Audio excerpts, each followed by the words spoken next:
2, 1.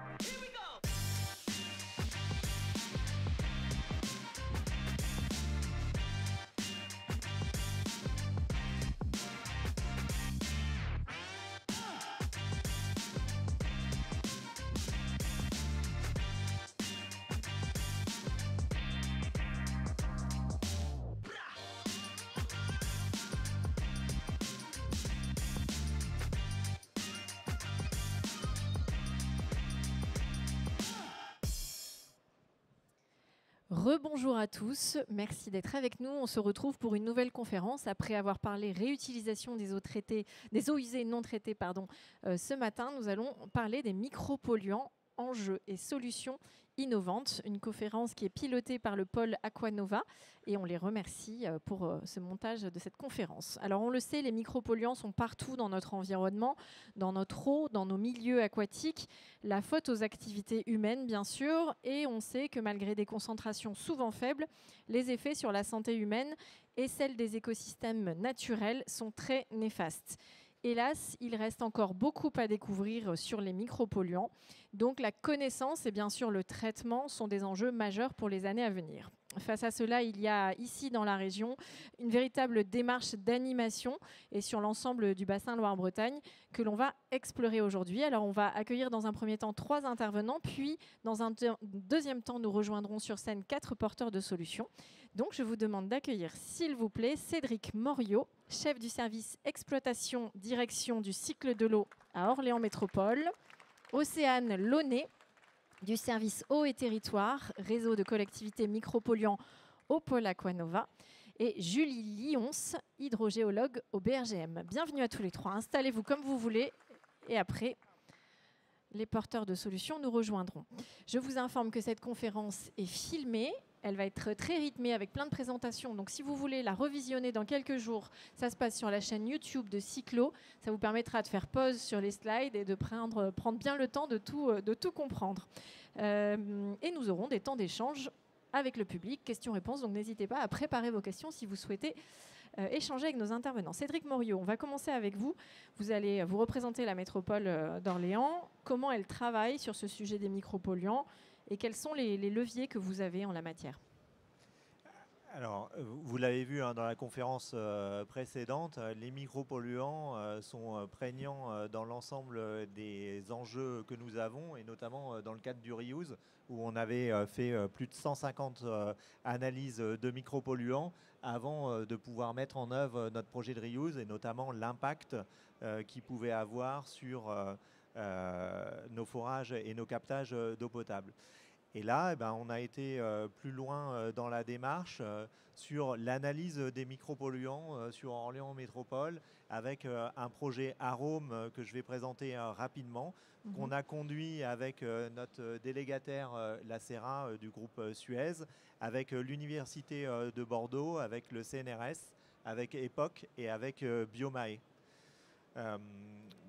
Le contexte des micropolluants, c'est bien sûr la directive cadre sur l'eau avec l'atteinte du bon état écologique de nos cours d'eau et donc l'obligation de recherche et de réduction des substances dangereuses dans l'eau et des campagnes qui ont été initiées au milieu des années 2010.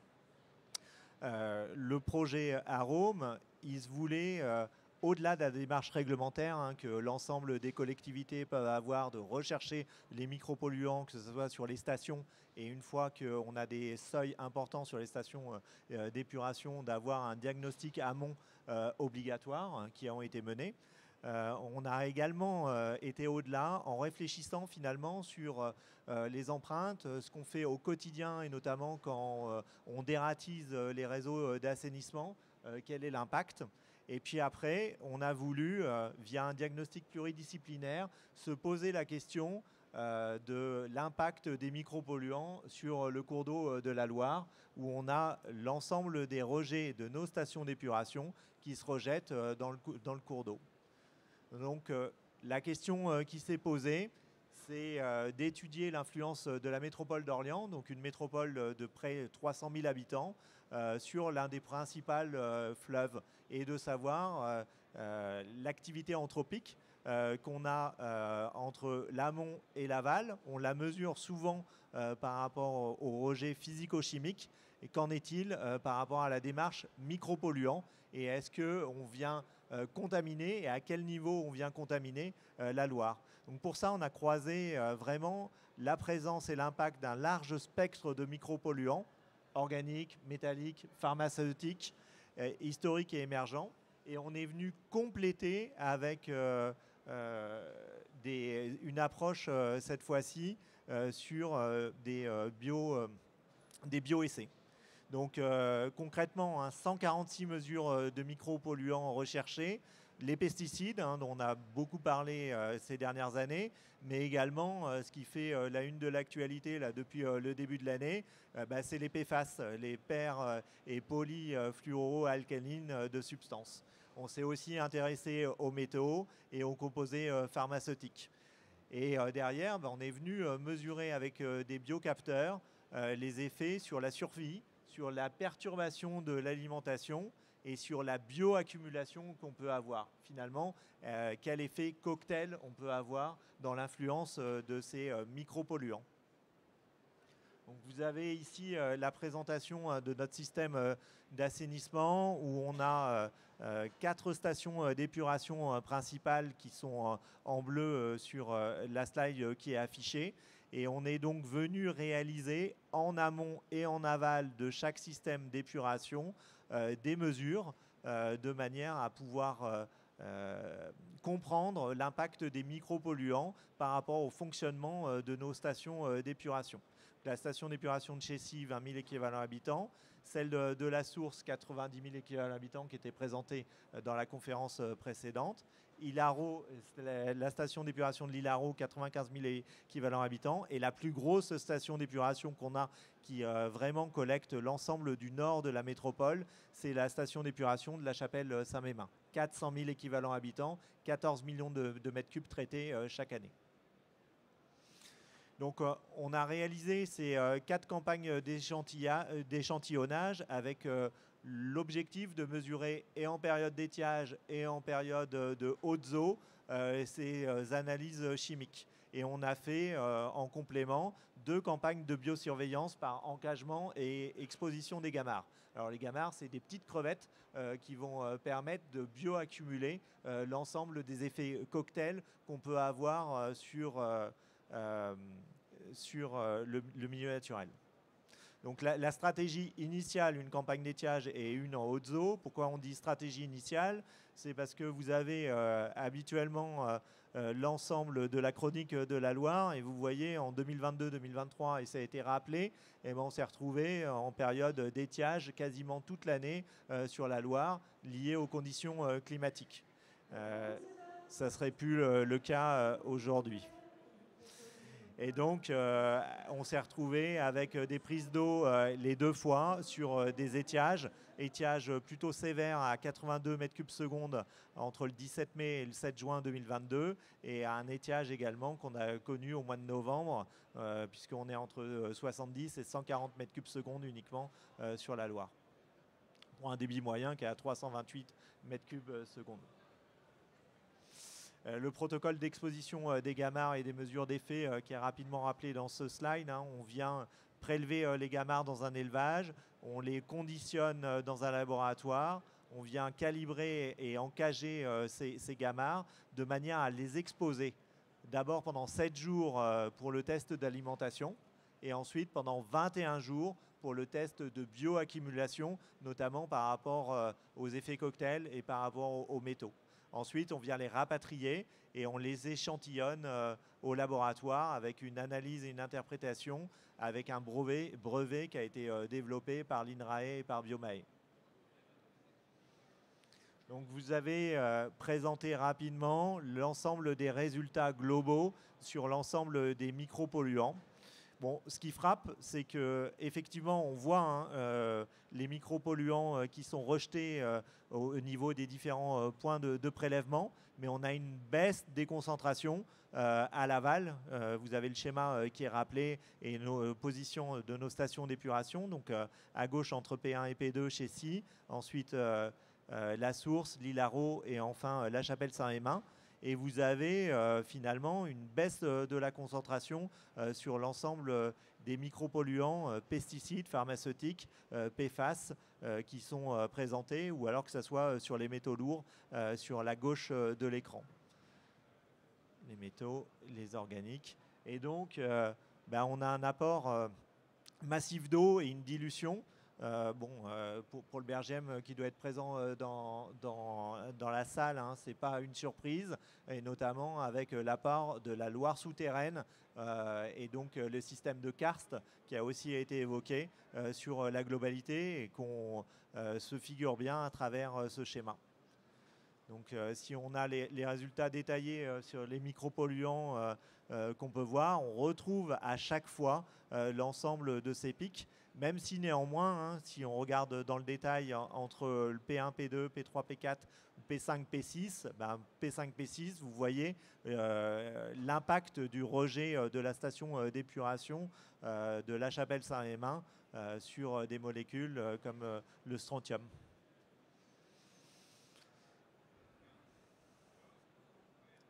La deuxième phase, hein, c'est le résultat et la survie et les tests d'alimentation de Gamard, avec des gradients de toxicité qui sont analysés. Toxicité très forte, toxicité modérée, toxicité faible. Vous avez l'échelle à droite de l'ensemble du slide. Ce qu'on voit, c'est qu'effectivement, on a un impact de la station d'épuration avec des contaminations en amont et quelques contaminations qu'on a sur les apports de nos stations d'épuration, avec ici les résultats de bioaccumulation des gamards et des métaux qui sont pris en compte dans ce projet. Donc l'objectif principal, hein, c'était d'étudier l'influence d'une métropole. C'est impossible de statuer du fait d'un contexte local particulier avec des concentrations en micropolluants et des effets toxiques sur les gamards plus faibles à l'aval de la métropole qu'à l'amont. Mais c'est plutôt une bonne nouvelle pour nous, hein, finalement. Quand on fait une cartographie, eh ben, on a l'amélioration de la qualité de l'eau entre l'entrée et la sortie de la métropole, même si forcément on n'en est pas directement responsable puisqu'on a l'apport de la Loire souterraine qui est contenu, mais on voit quand même l'impact de nos stations d'épuration qui est modéré sur l'ensemble. Même si on traduit l'influence des rejets urbains, on a nos stations d'épuration qui fonctionnent correctement. Et puis, on a des sous-objectifs hein, où on est venu croiser différentes approches scientifiques avec notamment l'ensemble des analyses qui sont faites en laboratoire par rapport, cette fois-ci, à la mise en place de biocapteurs. Ce qu'on a mis en évidence, hein, c'est l'impact des micropolluants sur l'alimentation des capteurs, des gamards, mais aussi sur les paramètres physico-chimiques. Et notamment, là, on était vraiment en limite d'utilisation des gamards par rapport à la température de l'eau. On avait une Loire qui dépassait les 25 degrés au mois de juin 2022 quand on a mis en place l'ensemble des échantillons. Et donc par rapport au protocole, il y avait quand même l'influence de la température du cours d'eau, en plus des sujets bioaccumulation et micropolluants. Et on voit la complémentarité des approches pour le diagnostic et pour mettre en évidence cette signature d'une résurgence d'eau souterraine dans la Loire. Merci beaucoup. Dans ce constat, quelle est la principale difficulté que vous tirez de tout ça en tant que métropole? C'est quoi? C'est la variété énorme des micropolluants auxquels on doit faire face, et j'imagine qu'on n'est qu'au début de ce qu'on va découvrir. Est-ce que c'est l'augmentation des taux de présence? Est-ce que c'est les incertitudes liées au changement climatique? J'ai peut-être déjà répondu à tout, mais... Non. C'est ce que vous avez dit, c'est finalement, quand on diagnostique et qu'on met en évidence ces micropolluants, comment on agit sur le territoire de manière à venir réduire les micropolluants et comment on est en capacité d'avoir une action aussi bien au niveau des industriels que des usagers lambda, de manière à avoir une capacité à réduire les micropolluants. Et je pense que ça, cette approche, on va l'appréhender à travers le groupe de travail micropolluants dont Orléans Métropole fait partie et qui sera exposé par Océane Launay juste après. Voilà, vous faites la transition, je n'ai même plus besoin. Merci beaucoup. Alors, Je dirais juste un mot avant la transition qui sera faite. On s'est lancé également dans un projet de biosurveillance pour la caractérisation de l'impact des rejets. C'est un projet, on a répondu avec une appel en candidature avec l'eau de Bordeaux Métropole qui est subventionné par l'Office français de la biodiversité, avec de nombreux partenaires dont l'INERIS, le CNRS, EPOC, INRAE, Suez, Watchfrog, Toxem, Biomae, et je n'oublie pas Innovalis qui nous rejoint avec IRH dans ce projet, où là, on se pose la question effectivement de l'impact de l'ensemble des micropolluants sur le cours d'eau. Et on a vu que les masses d'eau sont contaminées par des mélanges de substances chimiques.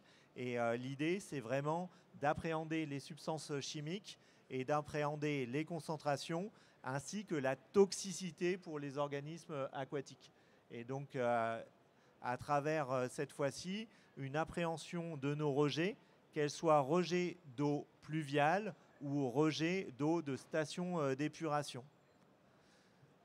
Donc, on a vu qu'on était en capacité d'analyser 150, 180 paramètres par rapport individuellement, mais on ne prend pas en compte les effets de mélange. Et ce projet, il vise à avoir une biosurveillance de manière à évaluer les effets de mélange. Alors une fois qu'on a dit ça, ça paraît évident, mais en fait, c'est comment opérationnellement on est en capacité de mettre en œuvre ce type de projet. Donc les défis à relever, c'est les méthodes biologiques à mettre en œuvre, c'est les informations supplémentaires qui vont apporter ces outils et comment on est en capacité de les combiner, comment on est en capacité de mettre en œuvre ces méthodes biologiques dans un contexte opérationnel. Et est-ce que la mise en œuvre de ces méthodes, elle est acceptable, envisageable d'un point de vue technico-économique par rapport à la biosurveillance. Donc, on est au démarrage du projet. Le projet, là, il démarre sur l'année 2024-2025 avec deux typologies de rejets qui vont être analysées, stations d'épuration et cours d'eau. Et l'objectif, c'est vraiment d'avoir une faisabilité technique et économique de l'ensemble des solutions de biosurveillance et de voir la plus-value par rapport aux approches actuelles qu'on peut avoir. Donc on va réaliser des batteries de bioessais dans un contexte opérationnel de manière à fournir une grille d'interprétation opérationnelle et recommander la mise en application de l'impact de ces rejets. Donc les deux sites d'études, c'est Bordeaux et puis c'est la station d'épuration de La Chapelle-Saint-Mémin. Et c'est vraiment un projet à visée très opérationnelle où on va se poser les questions sur est-ce qu'il faut utiliser de l'eau filtrée, non filtrée, est-ce que c'est des extraits, quelle est la batterie optimale, quelle est la pertinence scientifique et faisabilité technico-économique, pour avoir un effort sur l'interprétation de nos résultats. Donc l'objectif, c'est de donner aux exploitants une grille d'interprétation et une recommandation pour l'outil de ces outils et d'inscrire la biosurveillance dans le cadre réglementaire de la directive cadre européenne que j'ai rappelé au début de l'exposé. D'accord. Merci beaucoup Cédric Moriot pour cette présentation. On a les voitures. Cette présentation très complète. Je temporise un petit peu. On va venir vers vous, Océane Launay. Cédric Moriot a présenté tout à l'heure votre travail avec le pôle Aquanova et vous prenez aussi la parole pour l'Agence de l'eau. Donc, présentez-nous ce vaste réseau qui a été lancé pour travailler sur le sujet des micropolluants, s'il vous plaît. Oui, bonjour à tous. Du coup, oui, en effet, je travaille pour le pôle Aquanova sur la thématique du coup micropolluants.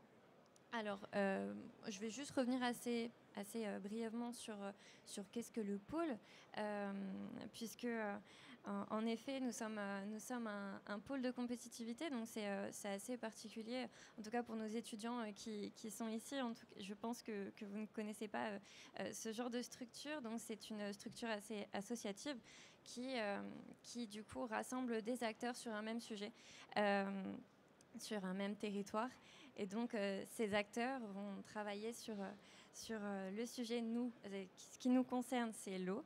Et les acteurs peuvent être divers et variés, donc les collectivités, les entreprises, donc TPE, PME, les organismes de recherche et notamment en plus les établissements d'enseignement et de formation. Voilà, donc je ne vais pas trop rentrer dans le détail puisque je n'ai pas beaucoup de temps.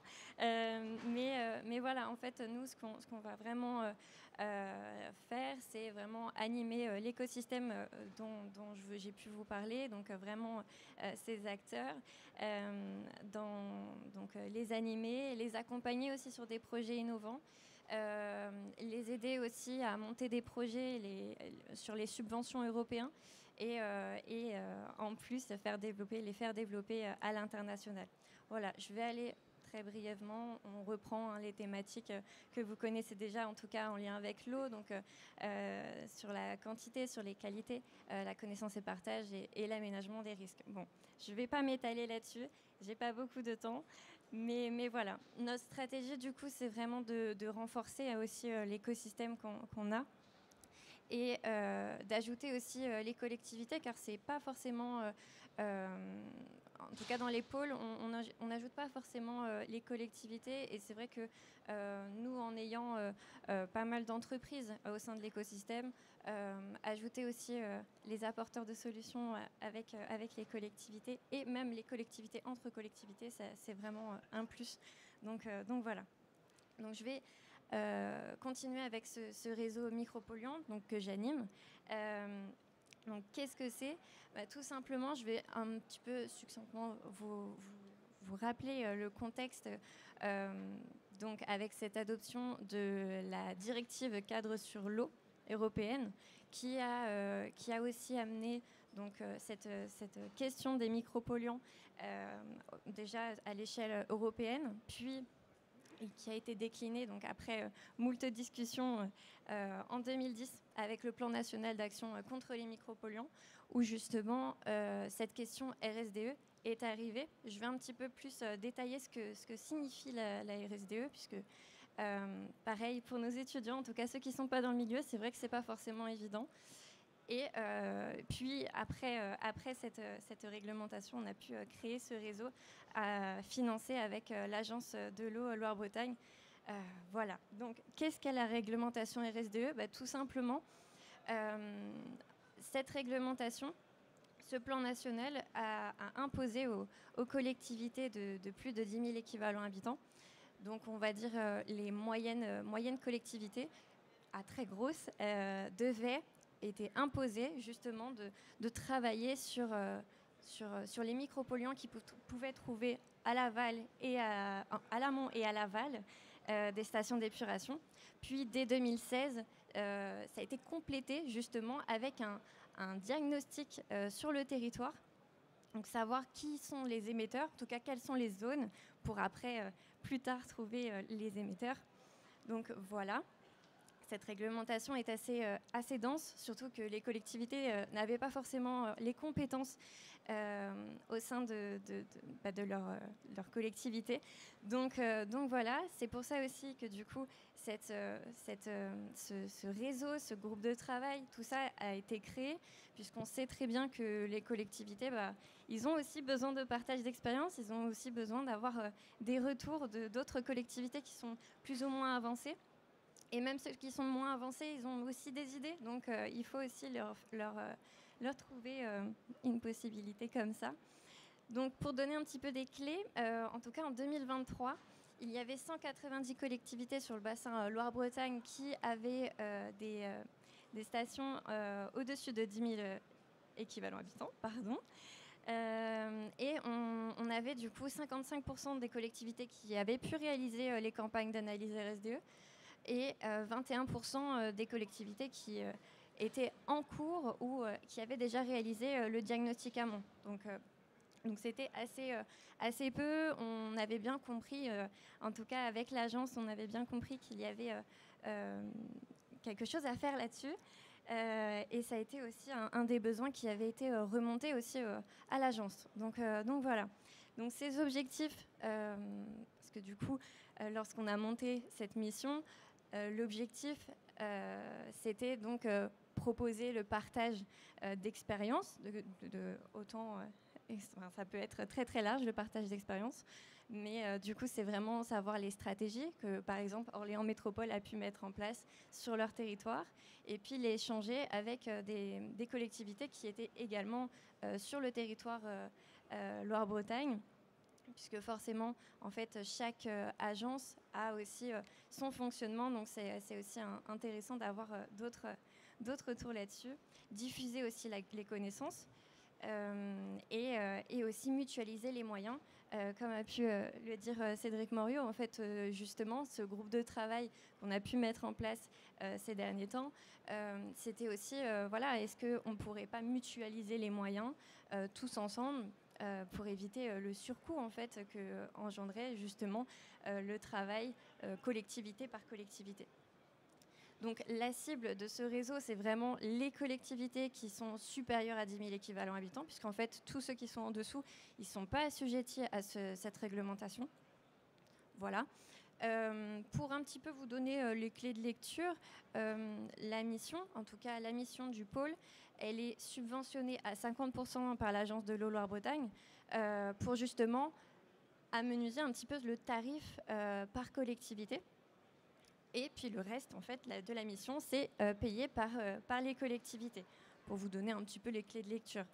Le prix, du coup, est forcément plus élevé pour ceux qui ont voilà, des collectivités un peu plus denses, pour justement aussi amener un petit peu d'équité là-dedans. Voilà, je vais arrêter là pour ça. Puis du coup, qui on peut trouver dans ce réseau? Eh bien, des petites collectivités comme de très grosses. On peut le voir ici, hein, on a Auré-Quiberon qui est plutôt une petite collectivité. Et puis on va trouver, comme à ma droite, Orléans Métropole. Donc voilà. Donc le réseau en lui-même, on propose un panel assez complet.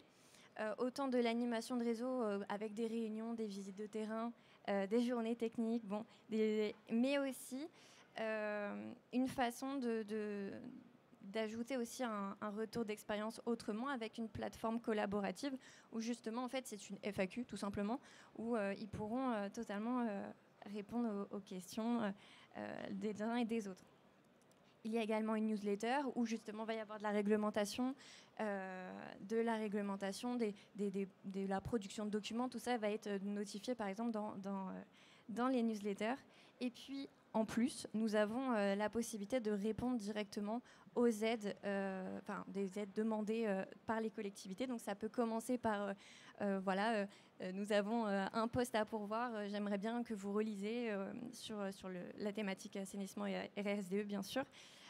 Eh bien, nous sommes en capacité, et surtout si on nous demande par exemple des références bibliographiques sur une thématique, on peut leur sortir. Voilà, c'est des choses qu'on est capable de faire. Ou alors même des prestataires que nous avons dans le réseau, nous sommes totalement en capacité de leur proposer des prestataires. Voilà, donc qu'est-ce qu'on a pu faire du coup depuis septembre 2023, donc depuis le début de ce réseau? Eh bien, on a pu faire des réunions, bien sûr, pour justement faire avancer ce réseau, savoir qui a fait quoi déjà, en tout cas sur cette réglementation. Mais aussi, on a pu participer à des événements de prospection, et tout simplement parce que plus il y aura de monde dans ce réseau, moins les collectivités vont payer cher, puisque c'est vraiment dans ce but-là, en fait. C'est vraiment amener le réseau à se faire à se développer, justement, pour qu'il y ait de plus en plus de collectivités, bien sûr. La mise en place du coup d'une bibliothèque de documents, donc ça c'est aussi en lien avec la FAQ. Nous avons également, on accompagne beaucoup sur les besoins de chaque collectivité, bien sûr avec ce qu'on nous donne, mais bien sûr on récupère pas mal d'informations auprès des collectivités. On a pu mettre en place une newsletter. On a mis également en place ce forum d'échange qui est en lien avec le Grès et la SCOMAD, puisque forcément, eux aussi ont des réseaux sur leur territoire. Donc voilà, c'est vraiment le but, c'est vraiment qu'il y ait un échange important avec le grès et la SCOMOD, seules les collectivités et délégataires qui ont des collectivités qui acceptent peuvent rentrer sur ce forum. C'était une volonté de la SCOMOD et du grès et du pôle, mais quelqu'un qui n'est pas forcément au sein de l'un des trois pôles peuvent rentrer. C'est vraiment, s'il est technicien dans une collectivité, il peut totalement rentrer. Et enfin, j'ai pas la slide, mais nous avons pu aussi mettre en place le groupe de travail sur donc des thématiques qui ont été abordées par les collectivités.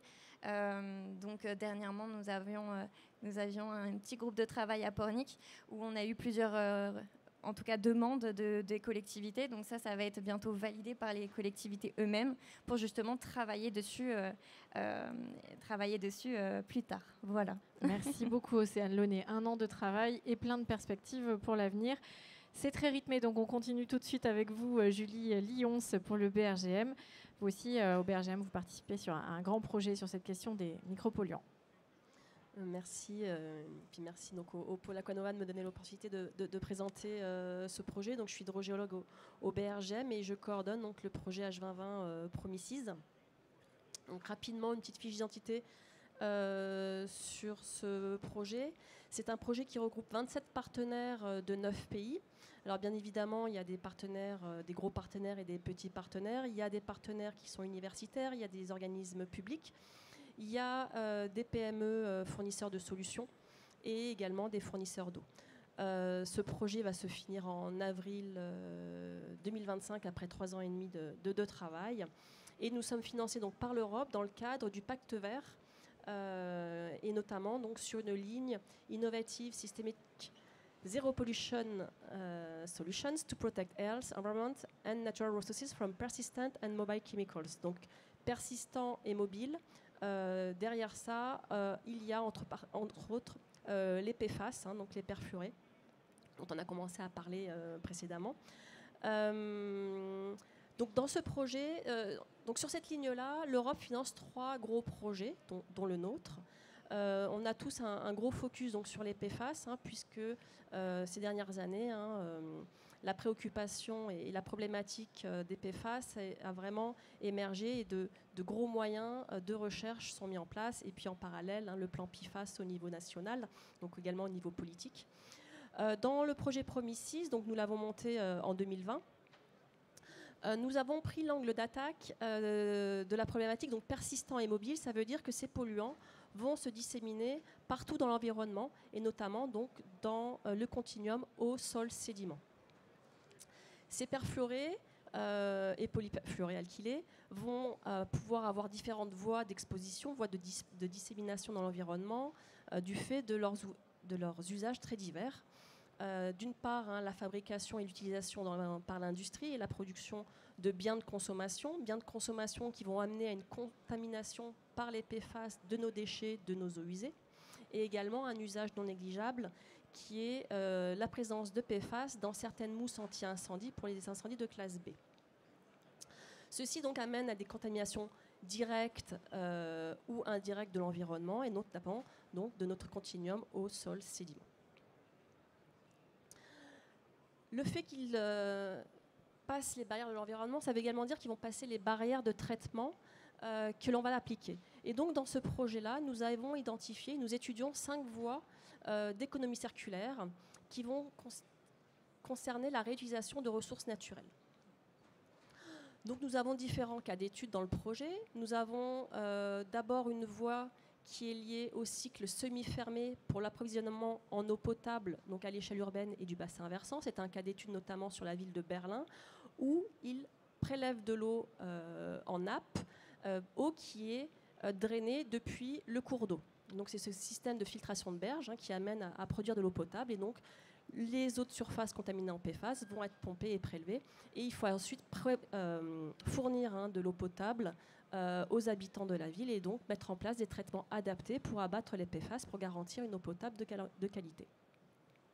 Deuxième voie que nous étudions dans le projet, c'est la réutilisation des eaux usées. Donc, dans ce cas-là, pour l'irrigation en agriculture, avec un cas d'étude en Espagne, où la réutilisation est largement mise en œuvre. Mais effectivement, la problématique des PFAS et des micropolluants est un frein à cet usage. Nous travaillons également sur la récupération des nutriments à partir des bouts de stations d'épuration. Là, ça va être la problématique du transfert de ces micropolluants, de ces PFAS, depuis les eaux usées vers les boues, qui sont ensuite utilisés, notamment dans certains pays comme en France, sur les sols agricoles en tant qu'épandage. Donc là également, nous avons différents cas d'études sur des stations d'épuration, notamment en Italie. Nous travaillons également avec l'Italie sur la récupération des sédiments de dragage pour leur valorisation, et donc comment on va avoir des PFAS qui vont être générés lors de ces traitements et comment ils vont être à abattre ou non pour ensuite pouvoir réutiliser ces sédiments. Et dernier point, le traitement des eaux souterraines et des sols sur des sites et sols pollués, avec 2 cas d'application qui vont concerner des sites pollués justement par les mousses anti-incendie. Donc là, on a un site en Espagne et un pilote en France dont je parlerai dans les prochaines slides. L'ambition majeure du projet, ça va être donc d'identifier comment les polluants, donc très persistants et très mobiles, potentiellement toxiques, dont les PFAS, dont certains PFAS, vont empêcher donc le déploiement et la réutilisation sûre et durable de ces ressources. Dans ce projet, nous avons un gros bloc d'activités qui concerne à développer des techniques innovantes pour surveiller les PFAS, pour y remédier dans les différentes matrices, et également apporter des outils de gestion pour garantir la protection de l'environnement et de la santé humaine. Ces résultats vont permettre d'accompagner les gestionnaires. Ils vont être intégrés dans un outil que nous développons dans le cadre du projet, qui est un outil d'aide à la décision, un Decision Support Framework, un DSF. Et également, nous allons émettre des recommandations, des orientations pour les pouvoirs publics, pour la mise en œuvre des stratégies, des politiques publiques. Les cas d'études sont pour nous des apporteurs de problématiques et des tests, des démonstrateurs pour pouvoir tester nos innovations et nos outils. Alors, en 15 minutes, je ne vais pas rentrer dans les détails du projet. Un certain nombre sont déjà publiés et accessibles. Et donc, j'ai fait quelques petits morceaux choisis du projet que je vais développer dans les prochaines slides. Mais voilà, sur la dernière slide, vous verrez les liens où vous pouvez trouver nos résultats. Il faut savoir que voilà, les principaux résultats attendus, déjà disponibles ou à venir dans les prochains mois, vont concerner d'une part des méthodes analytiques qui sont nécessaires pour pouvoir détecter et quantifier donc les PFAS et certains polluants persistants et mobiles donc dans les eaux, mais également dans les matrices complexes. Développer des outils de modélisation pour pouvoir prédire le comportement de ces polluants dans le milieu. Promouvoir, développer, tester des outils pour évaluer la toxicité de ces substances, puisqu'on a cette notion de potentiellement toxique. Tous ne sont pas toxiques au même niveau. Comment évaluer leur toxicité? Également développer des outils d'évaluation d'exposition et d'évaluation des risques. Et un gros bloc qui consiste à développer, tester des technologies qui vont être économiques et durables pour remédier, dégrader ces PFAS, notamment donc dans les différentes matrices, sols, sédiments, eau souterraine, eau potable, eau usée et lixiviat de décharge. Un petit focus sur les méthodes de surveillance des PFAS. Quand on a commencé le projet, le nombre de méthodes pour analyser les PFAS était relativement limité. Dans le projet, nous sommes montés à 56 PFAS. Aujourd'hui, on va dire dans le commerce, on va trouver une centaine de PFAS qui peuvent être analysés en approche ciblée. Généralement, c'était des analyses dans les eaux. Il a fallu s'intéresser aux méthodes d'analyse dans les eaux usées, qui peuvent être des matrices assez complexes, et également dans les solides, tels que les lixivia, les sols, les sédiments et les bouts de stations d'épuration. Chaque matrice va nécessiter des préparations, des purifications spécifiques, et un gros biais est lié à la présence de matières organiques qui vont également biaiser ces étapes de purification. Sur la slide, là, vous pouvez voir ce schéma qui représente un petit peu l'univers du fluor et de comment on peut analyser le fluor. Il faut voir qu'on va avoir la capacité d'analyser le fluor total dans un échantillon solide ou liquide. Dans ce fluor total, on distingue le fluor organique et le fluor inorganique, qu'on va pouvoir distinguer. Ensuite, dans notre fluor organique, sur un échantillon liquide ou solide, on va pouvoir extraire la partie de fluor organique extractible ou adsorbable, ce qui va nous permettre de se rapprocher de certaines fractions. Et là, on est donc sur des approches, on va dire, globales, c'est-à-dire qu'on va doser ce fluor présent indépendamment du composé auquel il est rattaché. On va ensuite avoir nos méthodes target, nos méthodes ciblées, qui permettent donc, dans notre cas, nous, de pouvoir quantifier 56 PFAS. À côté de ça, on va avoir des approches non ciblées qui ne vont pas permettre de quantifier, mais qui vont nous permettre de qualifier, d'identifier des molécules par des approches de LCHRMS, c'est-à-dire qu'à partir de spectres, pouvoir identifier les différents composés qu'on va avoir dans un échantillon. Je n'ai pas dit en introduction, mais les PFAS, il y en a jusqu'à des dizaines de milliers. Donc quand je dis qu'on est capable d'analyser une centaine, c'est que vraiment, il y a tout un panel de PFAS qu'on n'est pas capable d'analyser. Donc voilà, les approches de fluor total organique nous permettent de quantifier ce fluor même si on ne sait pas à qui il appartient. Et ces approches de non-target permettent de commencer à pouvoir identifier à quel composé on a dans cet échantillon. Aujourd'hui également, on travaille beaucoup à développer la robustesse de méthodes qu'on dit top-AC. Le top-AC, ça consiste à oxyder notre échantillon et à casser nos molécules de PFAS pour simplifier les molécules et pour pouvoir produire des molécules qu'on est capable d'analyser par méthode ciblée. C'est-à-dire que j'ai, disons, une trentaine de composés dans mon échantillon, je vais les casser de manière à réduire et à les tendre vers une dizaine d'échantillons que je serai en mesure de quantifier. C'est une méthode qui a des limites et donc aujourd'hui, pour qu'elle puisse être appliquée, il faut qu'on puisse garantir une certaine robustesse et une certaine méthodologie et certains standards. Autre approche également dans le projet, ce sont les bioessais qui là ne permettent pas de quantifier la présence de ces composés, mais d'évaluer bien la toxicité de l'échantillon et de pouvoir rattacher cette toxicité à la présence de PFAS et de savoir quels bioessais nous permettent d'évaluer la toxicité de nos échantillons. Donc là, vous avez quelques références sur la slide. Et dans les prochains mois, nous allons proposer des stratégies de surveillance avec comme objectif d'apporter des outils pour évaluer l'exposition des milieux, évaluer les rendements des techniques de rémédiation et la mise en œuvre de la réglementation. Deuxième point sur lequel je développe aujourd'hui, on travaille dans le projet à comprendre le comportement de ces PFAS dans le milieu. Les PFAS, donc c'est des dizaines de milliers de composés. Ils n'ont pas tous le même comportement. Par contre, une chose est sûre, c'est qu'ils sont tous très complexes et ils mettent en place différents processus. De l'absorption, de l'accumulation aux interfaces, notamment OR, ça va s'accumuler notamment dans les zones non saturées, la volatilisation pour certains, l'absorption par le biote et la lixiviation. Leur comportement dépend directement de leur structure moléculaire. Et cette structure moléculaire va dépendre de la longueur de la chaîne, de la taille de la molécule et des groupes fonctionnels.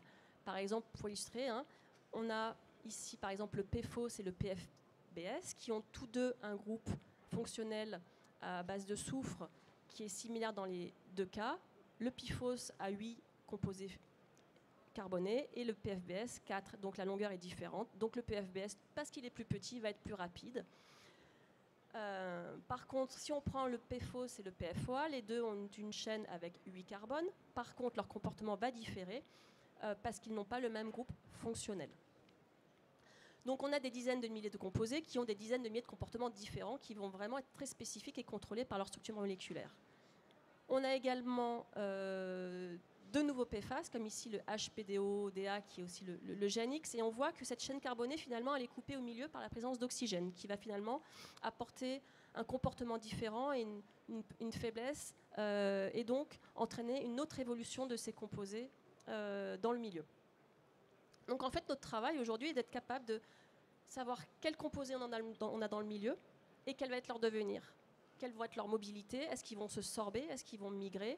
Certains vont être conservateurs et vont avancer à la même vitesse que l'eau, et d'autres vont être retenus pendant des dizaines d'années, liés, fixés à la matière organique, fixés à l'argile, fixés aux phases solides. On a encore une petite minute. D'accord. Bon, je suis complètement en retard. En termes donc, on a très peu de données, on a encore peu de connaissances sur le comportement et donc aujourd'hui on se tourne beaucoup vers les approches in silico, vers le numérique, vers la modélisation, la capacité à prédire par similarité le comportement de composés que l'on n'a pas eu le temps, eu les moyens de caractériser dans l'environnement.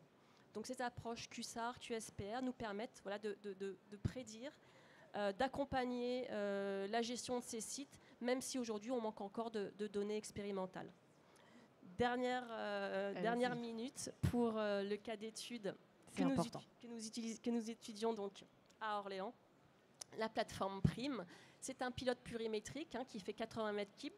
Nous avons reconstitué dedans un sol, sable, argile, matière organique. Nous avons appliqué une mousse anti-incendie au sommet et nous suivons la migration de ce panache dans la zone non saturée et jusqu'à la base du pilote où nous avons reconstitué une nappe, un milieu saturé. Ceci donc nous permet de suivre dans un milieu contrôlé l'évolution des PFAS, de tester nos modèles, mais également de tester nos méthodes de monitoring avec la mise en place d'échantillonneurs passifs, et également, donc ça va être fait dans les prochains mois, de tester des techniques de dépollution. Donc nous allons d'abord travailler en laboratoire sur du batch, sur de la colonne, et là nous allons passer à grande échelle pour tester 2 types de techniques, des traitements in situ où l'on va lessiver le sol en utilisant des fluides non newtoniens, et des traitements, soit par sonocavitation, soit par bullage, de ces fluides que l'on va extraire du sol et qui vont être chargés en PFAS. Voilà pour le marathon. Et vous avez tous les liens pour avoir beaucoup plus d'informations plus lentement. Oui, parce qu'on voit que c'est effectivement complexe et on a envie, pour ceux qui travaillent dans ce secteur, de prendre le temps de regarder tout ça. Et on précise évidemment que les échanges se prolongent en marge des conférences et c'est bien le but. Merci beaucoup pour l'exercice de concision, Julie Lyons. Est-ce qu'il y a des questions à ce stade sur cette première partie avant que l'on accueille les porteurs de solutions qui là aussi vont nous montrer leur travail? N'hésitez pas, si vous avez des questions, on peut prendre 5 minutes. On voit bien qu'on est au début, à l'infini début de la connaissance. Alors, une question ici, s'il vous plaît. Ah, il y en avait une plus rapide derrière vous, monsieur, après. Allez-y, on vous écoute. Parlez bien fort, allez-y. Bonjour. Voilà. D'accord. J'avais une question par rapport au coût du projet Arome sur Orléans. Combien de paramètres? C'est 150 si je ne dis pas de bêtises, ou il y en a peut-être eu plus d'analysés en plus de la bioaccumulation. Enfin voilà, un petit peu des idées de coûts. Oui, sur les idées de coûts, sur l'ensemble, avec les diagnostics amont, on avait un projet qui était à 350 000 € et qui a été subventionné à 50% par l'agence de l'eau. Merci. On avait une deuxième question, s'il vous plaît, madame, au premier rang. S'il vous plaît, le micro pour le monsieur au premier rang. Merci beaucoup. Qui interviendra d'ailleurs tout à l'heure, mais on peut commencer l'échange. Oui, on aura l'occasion de rediscuter. Juste à la fin, il y avait une des questions, c'est fait le lien avec une des choses qui va être discutée tout à l'heure. Ouais. C'est la vectorisation chimique pour aller traiter les eaux souterraines. Donc ça a été testé, c'est quelque chose d'efficace parce que ça va être très intéressant à... Oui, alors effectivement, le BRGM travaille depuis plusieurs années sur ces fluides non newtoniens. Ils ont l'avantage d'évoluer dans un milieu hétérogène à vitesse constante. C'est-à-dire que généralement, quand on injecte un fluide dans un milieu hétérogène, il y a des circulations préférentielles. Donc ce fluide non newtonien a cette propriété d'avancer de manière homogène et donc de lessiver l'ensemble du milieu. Et donc nous avons testé et appliqué cette méthode pour extraire les PFAS. Et donc il y a une thèse actuellement. Et donc pour l'instant, nous avons démontré cela à l'échelle de la colonne. Avec des résultats satisfaisants, puisqu'on arrive à remobiliser plus de 90, pour ne pas dire 99% des PFAS. On est encore sur des composés limités. On a travaillé sur notre mousse anti-incendie, donc on n'a pas forcément testé tout le panel de PFAS, mais on a testé cela sur un sol qui a été contaminé par les mousses anti-incendie. Donc on va passer à l'échelle, on va dire, plurimétrique dans les prochains mois. Merci beaucoup, Julie Lyons. Cédric Morio, très rapidement, quand on pense micropolluant, pardon, mais je dézoome un petit peu, on pense tout de suite traitement, nécessité de traitement, mais en fait, on comprend bien que l'enjeu, c'est quand même déjà de comprendre comment ça fonctionne et que plutôt le volet connaissance est absolument majeur à ce stade. Alors oui, le volet connaissance, effectivement majeur. Oui, l'effet traitement. Mais surtout, la réduction à la source de l'ensemble des micropolluants, effectivement, de manière à ne plus les avoir. Enfin, et ça, c'est vraiment une montagne à laquelle on s'attaque, puisque, comme il a été précisé, les PFAS, ils sont partout. Et une petite bonbonne de défense d'incendie, ça peut contaminer, j'avais été effaré, jusqu'à 2000 piscines olympiques pour l'utilisation simplement d'un extincteur. Oui, donc on voit effectivement la montagne à gravir, c'est la bonne image, je pense. Et on va voir du côté des entreprises porteurs de solutions, parce qu'il y a beaucoup de gens qui travaillent justement pour essayer d'attaquer cette montagne. On va faire monter sur scène, merci beaucoup à tous les 4 entreprises qui vont nous présenter leurs outils. Je vous demande d'accueillir s'il vous plaît Guillaume Jubot, cofondateur et directeur de Biomae, Philippe Leclerc, directeur de Ophélia Instruments, Pascal Brault, directeur scientifique de MS4All, et Marianne Poss, responsable nouvelles applications chez Artemisia. Il reste le bon nombre de sièges. Je vous laisse vous installer. Là aussi, ça va être très rythmé. On va commencer avec vous, Guillaume Jubot. Est-ce que vous pouvez nous présenter votre innovation chez Biomae? Bonjour tout le monde, très heureux de pouvoir parler des activités de Biomae. Donc je vous ai préparé quelques diapositives alors qui vont reprendre un peu ce qui a été dit en introduction. Alors c'est pas du tout pour vous faire peur aux gens, mais il faut regarder le réel. Et le réel, en fait, il nous dit, alors c'est des concepts qui sortent de publications scientifiques. Pour ceux qui ne connaissent pas, c'est le concept de limite planétaire, sur lequel effectivement il y a différents axes qui sont identifiés, le plus connu étant le changement climatique. Et parmi ces différents axes, il y a également la notion d'introduction de nouvelles substances chimiques dans l'environnement et notre capacité à les gérer via les réglementations et les programmes de surveillance. Et comme vous pouvez le voir sur le diapositive, c'est entouré en rouge en haut à droite, on voit qu'effectivement, se pose un petit problème par rapport à l'introduction de ces substances chimiques dans l'environnement. Et puis, je trouve aussi assez intéressant le graphique de gauche qui est dans la même publication. Alors, il y en a plein comme ça qui travaillent sur ces concepts de limites planétaires, mais qui va un peu à contre-courant de finalement aussi un peu toute l'énergie politique, tous les discours aussi qu'il peut y avoir par rapport à justement le changement climatique, l'environnement, la protection de la santé. Et là, en fait, quand on voit ce slide, en fait, il raconte qu'entre 2000 et 2015, en fait, on a quasiment doublé la production de substances chimiques à l'échelle mondiale. Alors, si on est un peu critique, effectivement, on voit que c'est à l'échelle mondiale et ce serait intéressant de redécouper par rapport au continent, notamment en Europe, où peut-être les réglementations sont peut-être plus contraignantes que sur d'autres continents, mais quand même, ça donne une image au niveau mondial qu'effectivement, en fait, toute l'innovation et le confort qu'on a aujourd'hui dans nos sociétés, il est quand même très porté par justement les substances chimiques avec plein d'applications. Donc c'est toujours bien de le rappeler. Associé à ça, si on regarde un peu en termes de surveillance, effectivement, c'est aussi pour ça que la limite elle est dépassée, c'est que quand bien même en fait au niveau analytique on peut mettre des programmes de surveillance en place, sur le volet analyse chimique en fait on se rend compte que on a, vous voyez sur le graphique en fait en orange le nombre de substances qu'on est capable de suivre analytiquement dans les laboratoires d'analyse, et puis en rouge la liste des substances qui sont présentes dans l'environnement. Donc en fait tout ça pour dire que au niveau de l'analyse chimique, il y a un trou dans la raquette dans le sens où en fait on ne suit pas toutes les molécules. Alors heureusement, on suit les plus problématiques, les plus dangereuses, les prioritaires.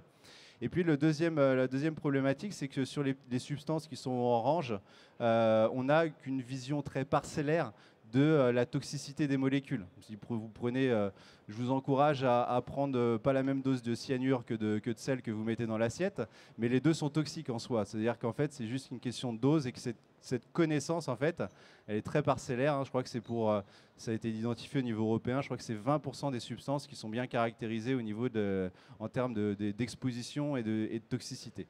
Donc ça, c'est le deuxième problème. Et puis l'autre problème aussi, et j'y viendrai aussi par rapport à ce qu'on fait Biomae, nous, on mesure les effets, c'est qu'aujourd'hui, toutes les réglementations dans l'environnement ou même au niveau sanitaire définissent en fait des seuils de toxicité quand ils sont disponibles, substance par substance. Et il y a un truc qui est très trivial, c'est-à-dire qu'en fait, une toxicité d'une molécule, si vous l'ajoutez à une autre molécule, tout ça s'additionne. C'est ce qu'on appelle dans un bon mot l'effet cocktail et qui est aujourd'hui assez peu suivi en fait dans les réglementations et dans les programmes de surveillance. Et avec un exemple que vous voyez notamment à droite, c'est un test très simple sur le développement d'œufs de poisson.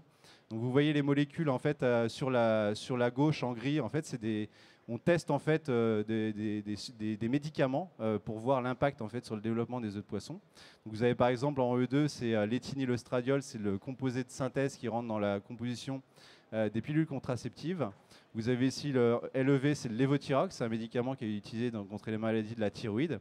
Et donc vous voyez que par rapport au domaine de référence, qui est en gris avec les pointillés, on peut avoir des effets qui sont un peu à la marge, mais plus ou moins marqués en fonction des molécules.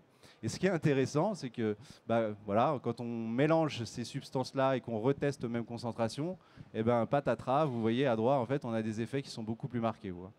Donc ça, c'est assez trivial, mais effectivement, aujourd'hui, et c'est pour ça que j'y viens sur justement l'utilisation des outils de biosurveillance, puisque les outils qui sont classiquement utilisés pour suivre le micropolluant dans l'environnement, c'est de la caractérisation chimique.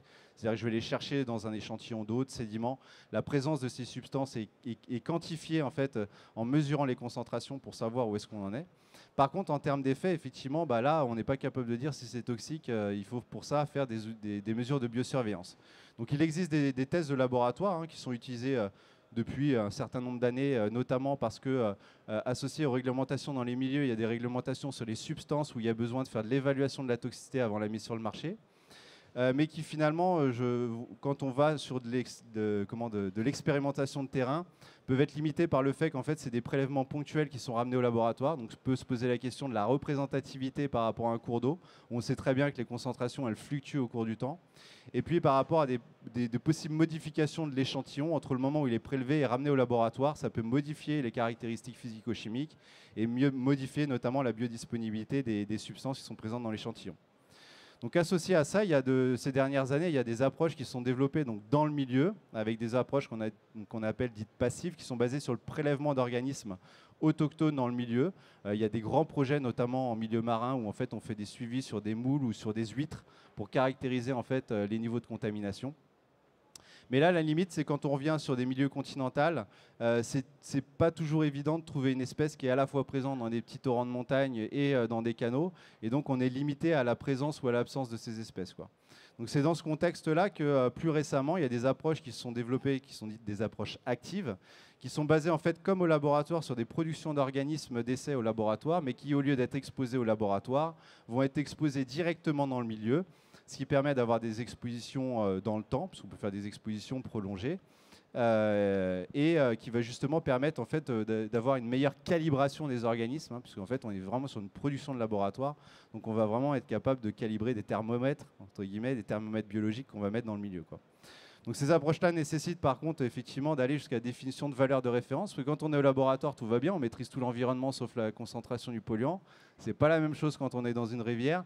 Donc c'est pour ça qu'on est obligé de passer par des approches de modélisation pour justement pouvoir intégrer l'effet de la température, de la conductivité, pour faire ressortir à la fin est-ce qu'il y a du contaminant et est-ce que c'est toxique. C'est un peu compliqué, pour ça je ne vais pas rentrer trop dans le détail. Et globalement, c'est dans ce contexte-là que BioMAE s'inscrit. Donc BioMAE, en fait, à la base, c'est un programme de recherche qui a été mené à l'INRAE pendant 15 ans. Donc c'est des chercheurs qui, partant de cette problématique que je viens de vous exposer, ont développé une méthode d'encagement à partir de petites crevettes qui s'appelle les gamars, qui a été largement soutenue par l'Office français de la biodiversité et les agences de l'eau. Et suite à ça, en fait, il y a eu également eu de nouvelles obligations réglementaires au niveau de la directive cadre eau, qui sur le volet chimique a imposé, et impose maintenant de faire du suivi de substances non plus uniquement dans l'eau comme ça se faisait avant, mais également dans des organismes vivants. Pourquoi ? Parce qu'il y a plein de substances hydrophobes, on a parlé des PFOS par exemple, mais il y a des substances qui s'accumulent plutôt dans le gras que dans l'eau. Et donc on comprend bien qu'en disant ça, c'est plus pertinent d'aller les suivre avec des organismes vivants plutôt que de continuer à les mesurer dans l'eau. Donc ça, c'est des obligations réglementaires.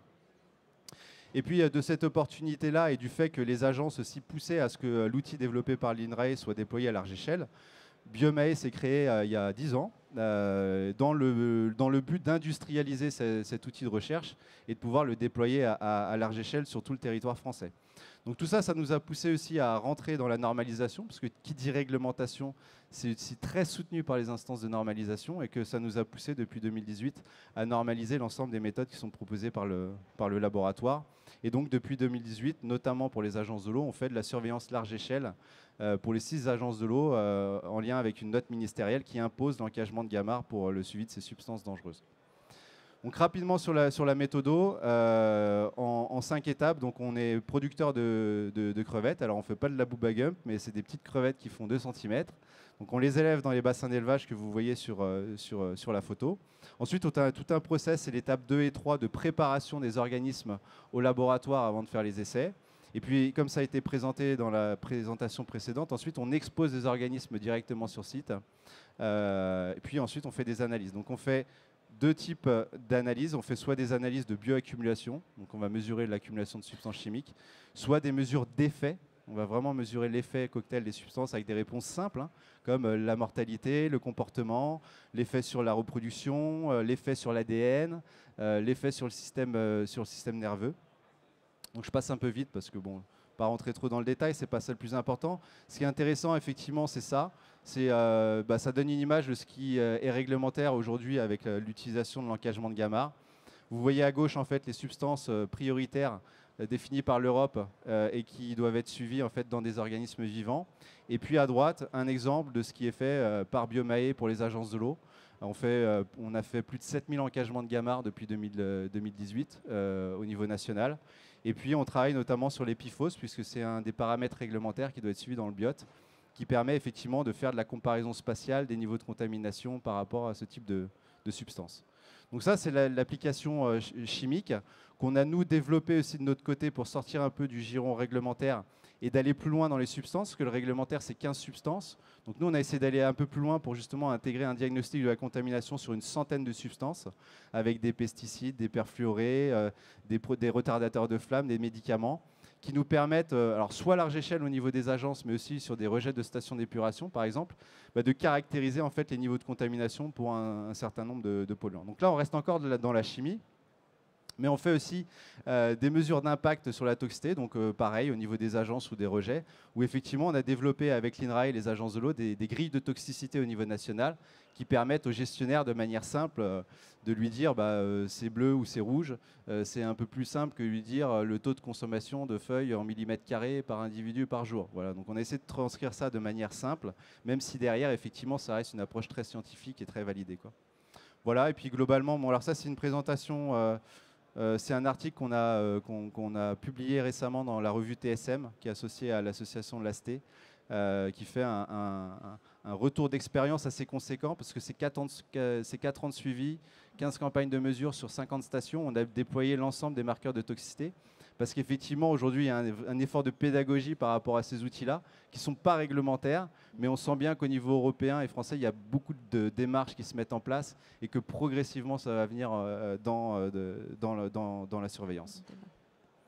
Voilà, je ne sais pas s'il me reste beaucoup de temps, je crois pas. Non, même plus du tout. Donc, je passe le reste. Et comme ça, les gens feront pause, vous faites passer. Voilà. Merci beaucoup, Guillaume Jubot, pour l'exercice de synthèse. On sait que c'est un exercice d'équilibriste. La parole est à vous, Philippe Leclerc. Sur quoi travaille-t-on chez Ophélia Instruments? Vous m'entendez? Ouais, on vous entend. Bien. Moi, je vais vous parler PFAS. PFAS, la façon de caractériser les PFAS, parce que nous sommes une entreprise... Alors, oui, pardon, merci. Parlez bien dans votre micro, s'il vous plaît. Vous m'entendez? Voilà, toujours. Ouais, merci. Alors, la société, nous sommes une société que j'ai remontée en 2011. Je suis un ancien de thermo. J'ai toujours été chef produit pour les analyseurs combustion de thermo, notamment pour les analyseurs AOX. Alors, AOX, c'est extrêmement voisin des AOF, parce que les organos halogénés, c'est brome, chlore et iode. Et le fluor, dans les années 70, ça ne nous intéressait pas, pour différentes raisons. Et il a fallu attendre l'émergence des PFAS pour qu'enfin, on puisse copier et faire une analyse AOF qui est très calée et qui ressemble beaucoup à celle des AOX. Alors, je passe les détails. Les origines du plan PFAS en France. J'ai pris la précaution de vous rassembler étape par étape tout le déroulé de la connaissance des PFAS et de la prise de conscience de la pollution PFAS en France. Ça commence avec le rapport dit Pompili, qui a été fait par les services du ministère de l'Environnement, qui a été remis en décembre 2022, mais qui a été publié qu'en mars 2023, suite à l'injonction des députés écolos de l'Assemblée nationale. Le ministère a quand même sorti en janvier 2023 un plan d'action. En mai 2023, c'est la séance du Conseil supérieur de prévention des risques au ministère. Et enfin, en juin 2023, ait décidé de faire un plan de contrôle des rejets des ICPE en France pour voir à peu près où est-ce qu'on en est sur les ICPE en France. Là, on parle des rejets PFAS des industries. On ne parle pas de tout ce qui a été rejeté avant. Parce qu'il faut savoir que les PFAS, ça date de Dupont de Nemours, il y a déjà plus de 60 ans. Et on est inondé de ces produits-là, de ces organofluorés, dont on pensait qu'il n'y avait pas de problème avec eux. Or, l'accumulation, aujourd'hui, est énorme. En janvier 2024, remise du rapport Cyril Isaac-Sibille, qui est le député du Rhône, du hotspot PFAS de Pierre-Bénite, Arkema, qui est principalement responsable, je le disais tout à l'heure, de plusieurs kilos de PFAS par an dans le Rhône. Alors, je pense qu'on ne vous entend pas très bien. Peut-être qu'il faut que vous mettiez votre micro. Vous m'entendez mieux? Merci. Responsable de plusieurs kilos de PFAS dans le Rhône. Donc, c'est-à-dire que tous les sédiments du Rhône sont pollués maintenant à cause de ça.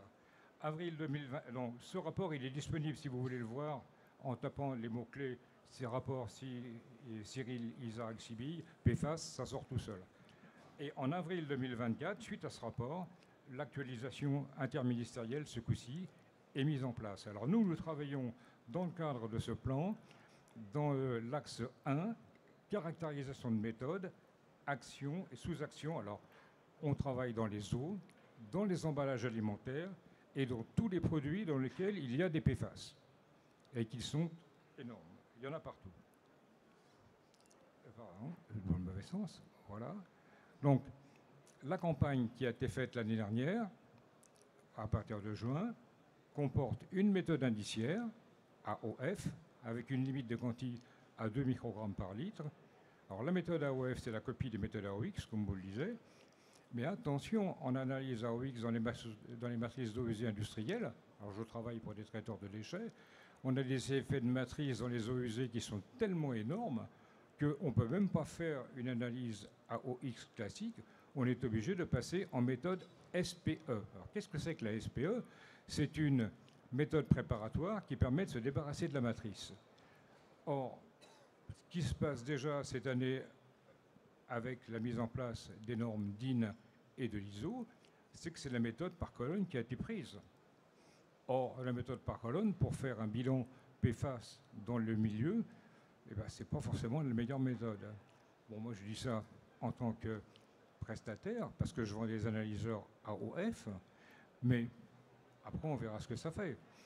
Mais ce qu'on peut dire déjà, c'est qu'en méthode AOF colonne, tous les composés PFAS à chaîne courte, comme le TFA, alors le TFA, c'est le produit que vous avez dans l'eau potable déjà aujourd'hui, et en quantité assez substantielle. La Veolia qui a fait une campagne de mesure par le laboratoire Ianesco, et on s'aperçoit aujourd'hui qu'il y en a dans toutes les eaux potables de France.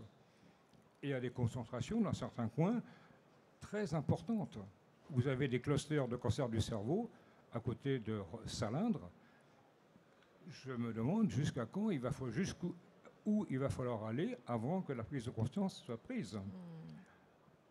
Bon, ensuite, le dernier point de ce plan PFAS, c'est l'analyse individuelle de 20, plus 8 si nécessaire, par technique LC-MSMS, avec une limite de quanti à 100 nanogrammes par litre. Alors là, je vous ai mis une belle photo d'un analyseur AOF en service. Alors qu'est-ce que c'est qu'un analyseur AOF? C'est un couplage combustion plus chromatogonique avec lequel on peut descendre en sensibilité à 2 microgrammes par litre. Alors, nous travaillons sur des méthodes SPE-OOF. Pour rappel, je vous disais qu'en méthode AOX sur les eaux usées d'origine industrielle, seule la méthode SPE-AOX reste robuste et fiable. Le bénéfice de cette technique SPE, c'est qu'on a la suppression complète de l'effet de matrice. On peut reprendre l'expérience de la SPE-AOX pour les AOF. On peut reprendre également l'expérience des extractions SPE, qui est la technique préparatoire de la LC-MSMS. Alors je rentre dans le technique là, mais pour les personnes qui sont dans la salle qui connaissent, ils savent exactement de quoi je parle. Et puis les bénéfices de la SPE-EOF, c'est qu'on a une optimisation possible des cartouches SPE, avec un ciblage des PFAS d'intérêt, notamment ceux qui sont produits par les industriels, parce qu'il y a des industriels aujourd'hui qui ne veulent pas être, on commence déjà à parler d'un paramètre de redevance PFAS. Moi, j'ai des clients avec lesquels je travaille qui sont horrifiés aujourd'hui des analyses AOF qui sont produites et qui ne voudraient pas payer des redevances PFAS sur des produits qu'ils n'ont pas créés. Donc on en est là. C'est aujourd'hui le paramètre AOF. Désolé, mais ce n'est pas forcément le meilleur paramètre pour caractériser l'état de pollution d'un industriel. Donc il va falloir qu'on choisisse. Le temps nous étant un peu contraint, les analyses, vous les produisez plutôt pour les collectivités, c'est ça? Alors, les entreprises je ne vais pas me mettre à la place des organismes qui vont être capables de décider quel est le paramètre qu'il va falloir choisir.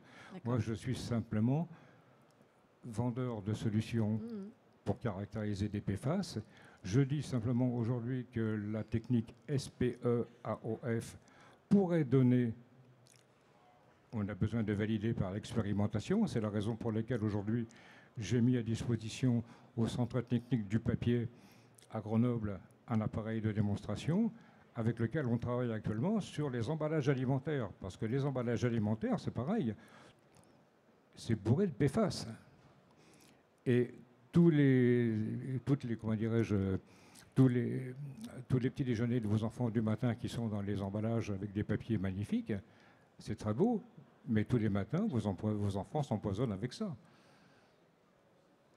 Voilà, donc c'est pour ça que on est en train de valider par l'expérience avec des clients que j'ai qui sont des traiteurs de déchets, ces techniques SPE, pour qu'on puisse essayer de voir quel va être le paramètre qui va permettre de caractériser le mieux. Je vais conclure en allant un peu plus loin. La méthode SPE, elle est universelle parce qu'elle va nous permettre de travailler à la fois sur les eaux usées entrée de station à bout activé, sortie de station à bout activé, et avec la même méthode, on va être capable de pouvoir connaître l'abattement exact de la station d'épuration de l'industriel.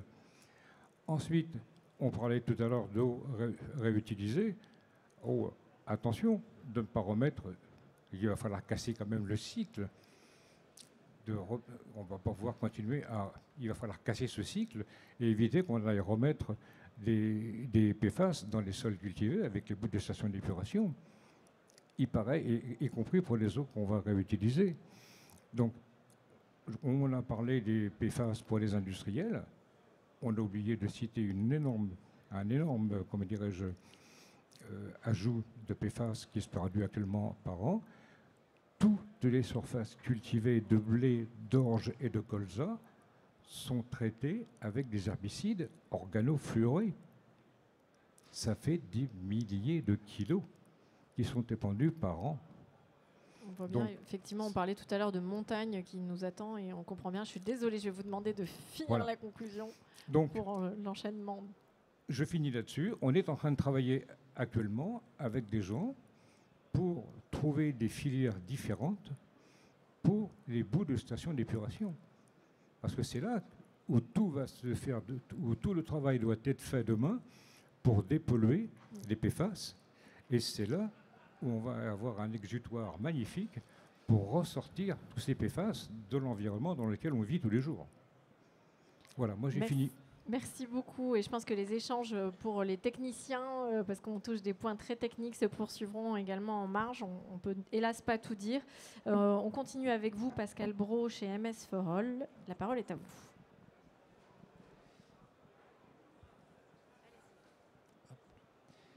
Oui, bonjour. Donc là, on va descendre dans les échelles.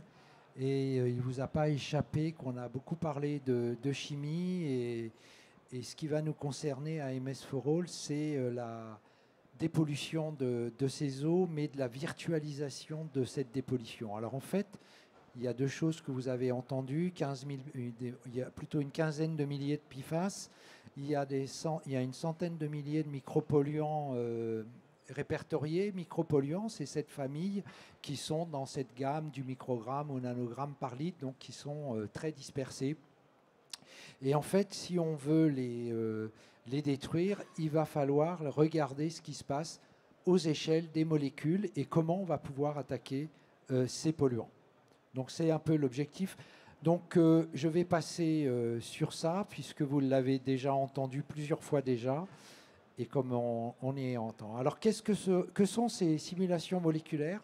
Alors l'idée, c'est de regarder avec des yeux un peu performants, en utilisant des équations qui vont regarder les molécules. Donc comme il est question beaucoup de traitement de l'eau, donc là, ce que vous avez devant vous, alors je ne sais pas si l'animation va marcher, eh ben non, hein, ça c'est vraiment dommage. Et parce que tout est basé sur des animations, donc je suis désolé, on va essayer de parler, on verra demain. Alors s'ils arrivent en régie à le lancer, promis, ils vont le faire, mais sinon, non, voilà, on n'a pas d'ordinateur sous la main. Quelque chose, petite lecture. Derrière, on a vu, voilà. Magnifique. Ah voilà, merci, il y a quelqu'un derrière, super. Il y a des magiciens. Donc voilà, si vous êtes capable, avec vos yeux, de grossir 1 milliard de fois, c'est ça que vous verrez, ça c'est l'eau. Alors si on est capable de calculer et de voir comment se comporte l'eau, on va pouvoir être capable de rajouter une molécule polluante.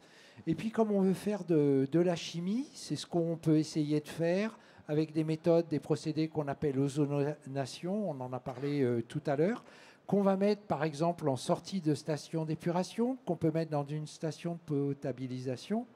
Et puis ma question tout à l'heure n'était pas innocente sur le traitement des sols, parce que si les fluides qu'on peut injecter pour lessiver les PFAS ou autre chose, s'ils sont réactifs, ils pourront aussi les détruire. Alors, pourquoi aller dans la terre? On a parlé des PFAS, il ne faut pas oublier tout le reste. Par exemple, il y a un composé, pourquoi on doit les traiter? C'est parce qu'il y en a qui sont interdits depuis plus de 20 ans, comme le lindane, et à chaque fois qu'on fait des labours dans la région de Tours, on a des pics de pollution à Tours de lindane. Donc ça veut dire que c'est toujours là, c'est pour ça qu'il faut absolument traiter ces molécules, parce qu'effectivement, il faut couper le robinet de leur production, mais ça n'enlèvera pas ce qui est et qui va durer.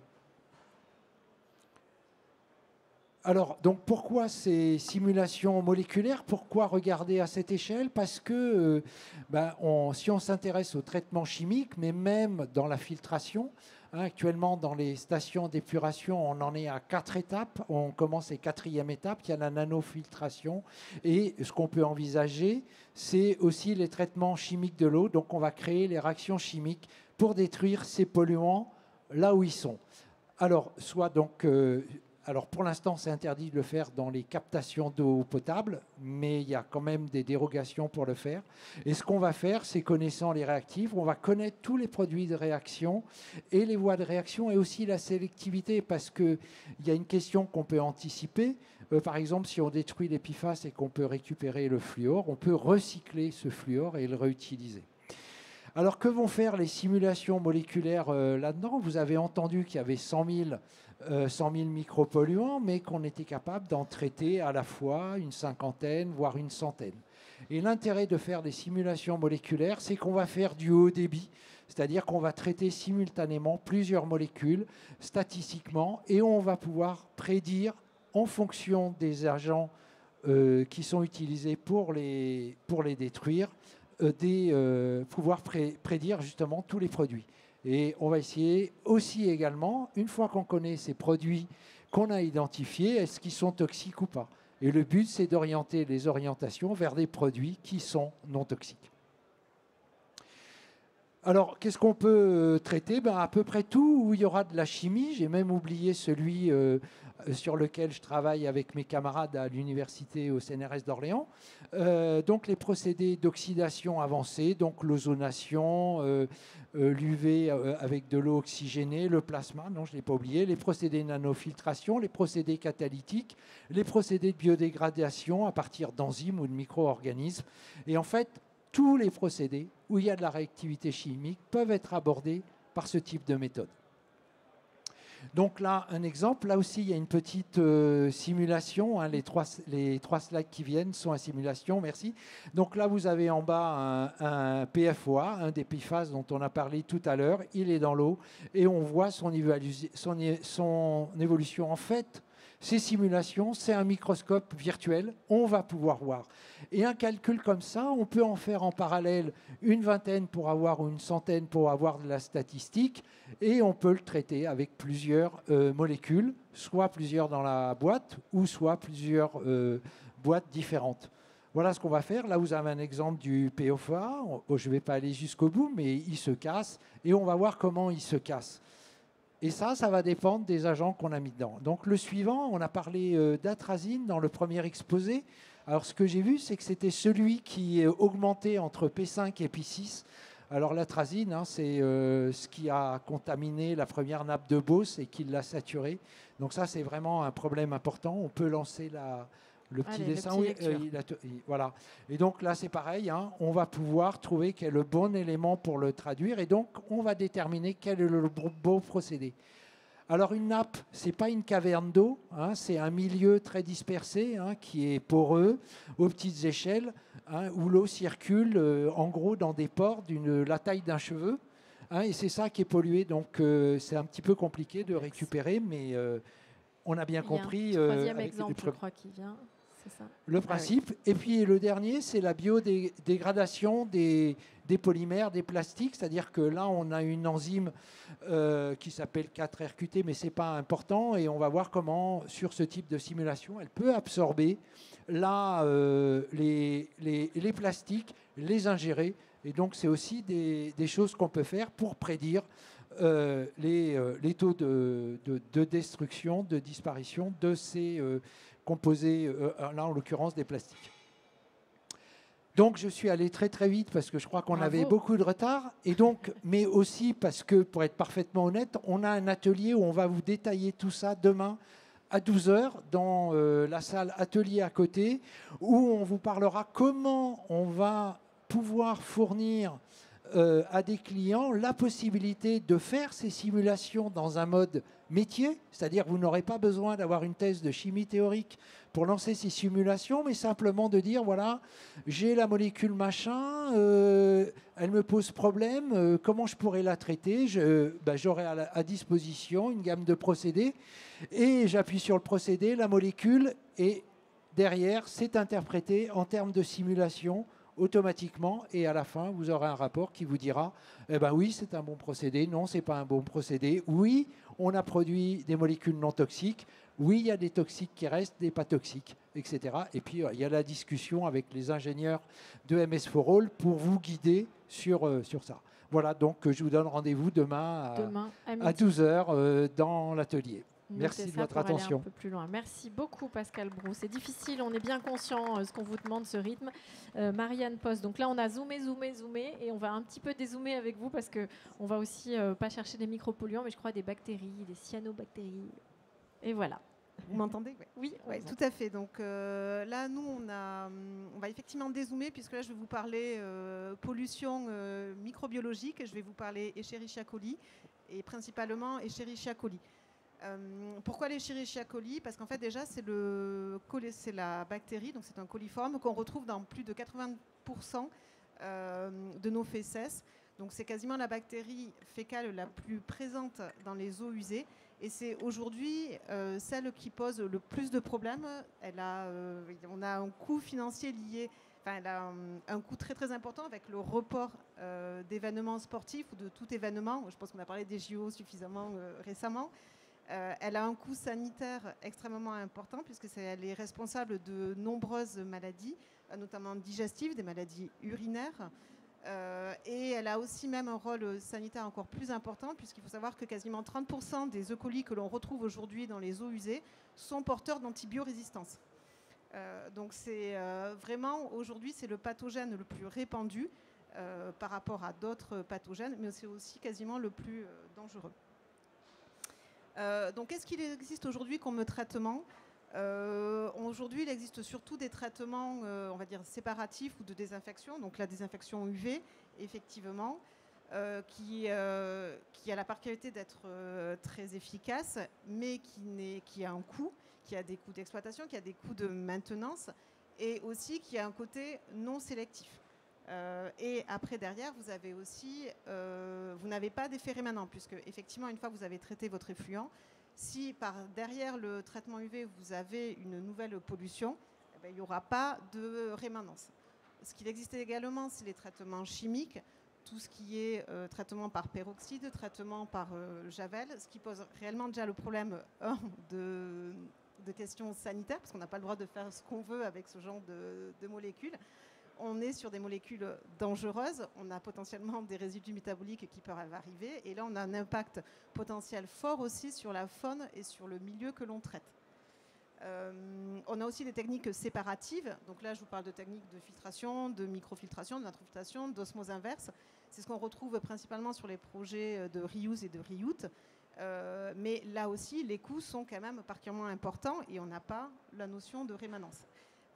Du coup, l'idée est venue d'essayer de trouver une alternative écologique et naturelle, de regarder ce que faisait naturellement, ce qui se fait naturellement dans les milieux, qui ne soit pas dangereux ni pour le milieu ni pour la personne qui les manipule, et avec des coûts d'investissement et de fonctionnement faibles. Est née du coup de ça l'idée de faire de la bio-augmentation phagique. C'est-à-dire, donc c'est quoi la bio-augmentation phagique? La bio-augmentation phagique, c'est le fait de développer des micro-organismes endogènes qui existent soit dans le plan d'eau, soit dans le rejet industriel, et d'être capable d'amplifier l'effet qui existe naturellement dans le milieu et de venir cibler la bactérie qui nous intéresse. Voilà.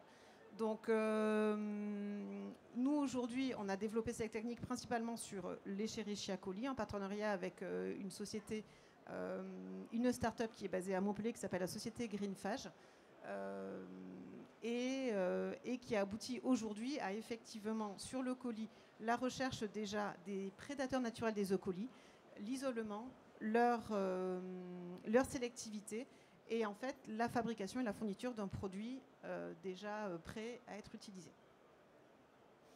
Je parlais un peu focus, on va rentrer au niveau des essais laboratoires qui ont amené aujourd'hui à avoir un produit fini.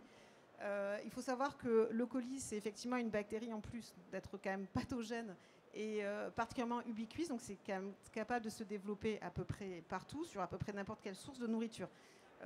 Donc la bactérie, si vous la laissez dans un milieu de culture, en 24 heures, et c'est aussi, pardon, excusez-moi, le colis se développe extrêmement rapidement. Son temps de doublement de population, on est quasiment sur une demi-heure dans des conditions, on va dire, optimales pour elle, à 20-25 degrés. C'est-à-dire que quand vous avez une bactérie, au bout d'une demi-heure, vous en avez deux.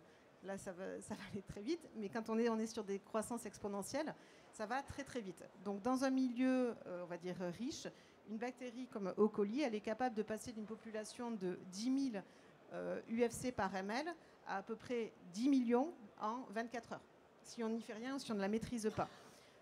Du coup, l'idée de la bio-augmentation phagique, c'était de développer des prédateurs naturels. Donc là, on en avait trouvé 3 et on avait fait un cocktail de deux produits.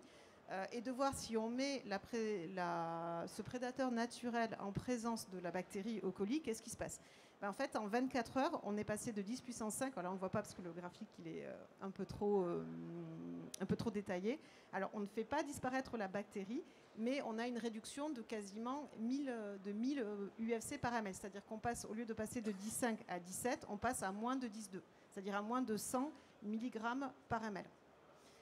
Donc à partir de là, et surtout, ce qu'il faut bien retenir, c'est que là, on est sur les prédateurs naturels des E. coli, c'est-à-dire qu'on a vraiment cette action ciblée. C'est-à-dire que ce prédateur naturel ne va s'intéresser qu'à la bactérie E. coli.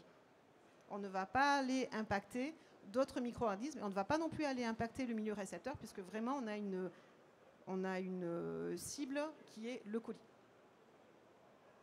Donc de là est née l'idée de dire ok, ça fonctionne en laboratoire. On sait que ça existe aussi au niveau même, cette technique-là de bio-augmentation phagique existe au niveau santé humaine. C'est des choses qui sont très très réglementées. C'est bon, j'ai encore du temps? Ouais, pardon. Et donc du coup, l'idée était de voir s'il était possible d'appliquer cette technique sur un rejet d'une station d'épuration urbaine.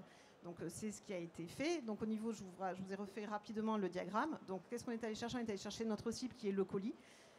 On est allé vérifier déjà si dans ce rejet et dans ces effluents industriels, on avait les prédateurs naturellement présents.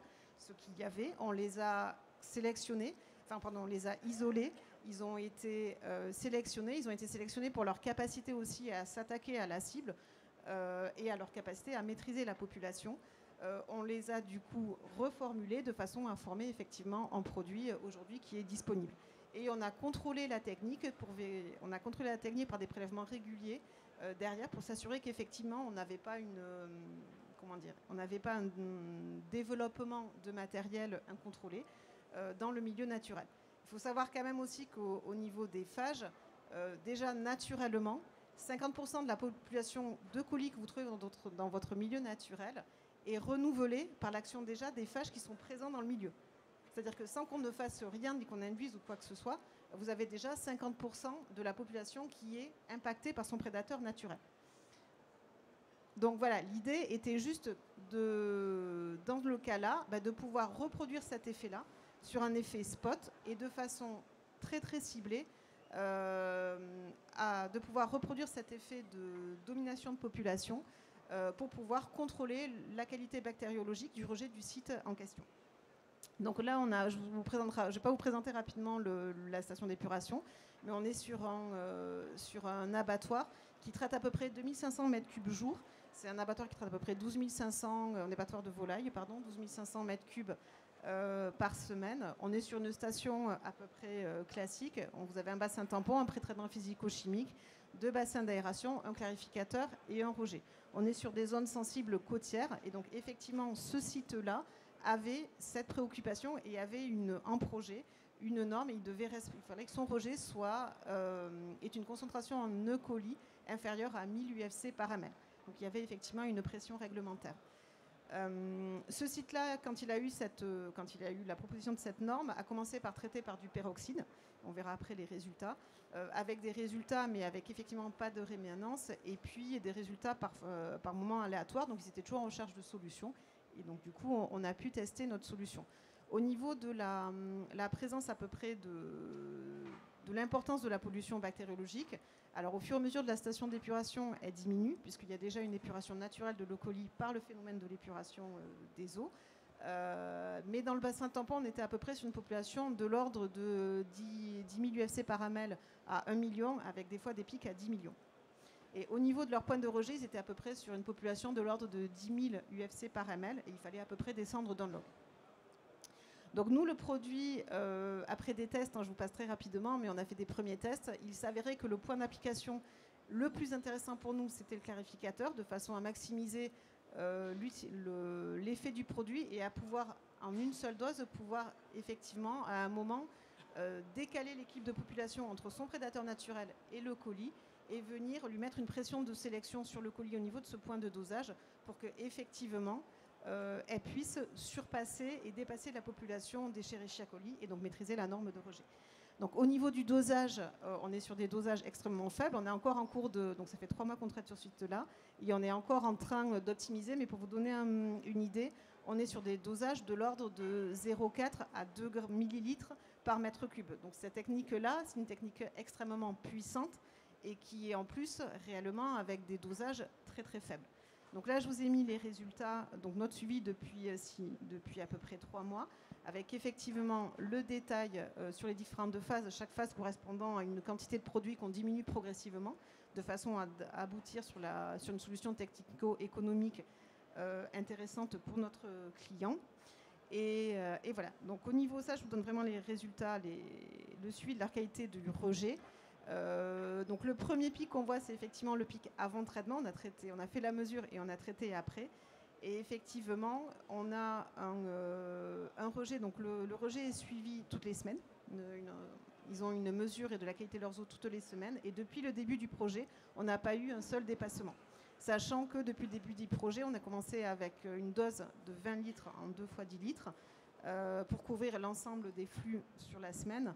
Et que là, on est arrivé aujourd'hui à quasiment 5 litres. Donc on a diminué le dosage de quasiment 4 fois et on n'a pas touché à l'efficacité. Si on arrive, je conclus, j'ai plus que 2 diapositives.